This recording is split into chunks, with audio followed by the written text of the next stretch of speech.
ನಮಸ್ಕಾರ ಸ್ನೇಹಿತರೆ, ನೀವು ಕನ್ನಡದ ಸಿನಿಮಾಗ ದೊಡ್ಡ ಅಭಿಮಾನಿಯಾಗಿದ್ದರೆ ಈ ವಿಡಿಯೋ ನಿಮಗಾಗಿ. ಇಂದು ನಾವು ನೋಡೋದು ಕನ್ನಡದ ಟಾಪ್ ಡೈರೆಕ್ಟರ್ ತರುಣ್ ಸುಧೀರ್ ನಿರ್ದೇಶನದ ಮಾಡಿದ ಎಲ್ಲ ಸಿನಿಮಾಗಳು. ತರುಣ್ ಸುಧೀರ್ ನಿರ್ದೇಶನದ ಮೊದಲ ಚೊಚ್ಚಲ ಚಿತ್ರ ಯಾವುದು ಅಂದರೆ ಅದು ಚೌಕ. ಚೌಕ ಸಿನಿಮಾವು 2017ರಲ್ಲಿ ರಿಲೀಸ್ ಆಗಿತ್ತು. ಚೌಕ ಸಿನಿಮಾದ ಬಜೆಟ್ 12 ಕೋಟಿ, ಕಲೆಕ್ಷನ್ 30 ಕೋಟಿ. ತರುಣ್ ಸುಧೀರ್ ಅವರ ಮೊದಲನೇ ಸಿನಿಮಾ ಹಿಟ್ ಅಂತ ಹೇಳಬಹುದು. ತರುಣ್ ಸುಧೀರ್ ನಿರ್ದೇಶನದ ಎರಡನೇ ಸಿನಿಮಾ ರಾಬರ್ಟ್. ರಾಬರ್ಟ್ ಸಿನಿಮಾವು 2022ರಲ್ಲಿ ರಿಲೀಸ್ ಆಗಿತ್ತು. ಸಿನಿಮಾದ ಬಜೆಟ್ 35 ಕೋಟಿ, ಕಲೆಕ್ಷನ್ 105 ಕೋಟಿ. ಈ ಸಿನಿಮಾ ಬ್ಲಾಕ್ ಬಸ್ಟರ್ ಅಂತ ಹೇಳಬಹುದು. ಡಿ ಬಾಸ್ ಜೊತೆ ಮತ್ತೊಂದು ಸಿನಿಮಾ ಕಾಟೇರ. ತರುಣ್ ಸುಧೀರ್ ಅವರ ನಿರ್ದೇಶನದ ಮೂರನೇ ಸಿನಿಮಾ ಕಾಟೇರ.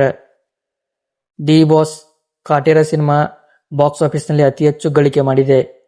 ಸಿನಿಮಾದ ಬಜೆಟ್ ನೋಡೋದಾದ್ರೆ 40 ಕೋಟಿ, ಕಲೆಕ್ಷನ್ 150 ಕೋಟಿ.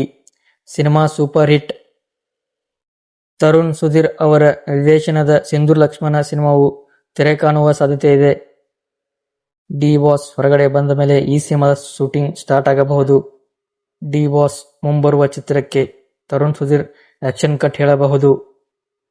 ತರುಣ್ ಸುಧೀರ್ ನಿರ್ದೇಶನದ ಯಾವ ಸಿನಿಮಾ ನಿಮಗೆ ಇಷ್ಟ ಅಂತ ಕಾಮೆಂಟ್ ಮಾಡಿ.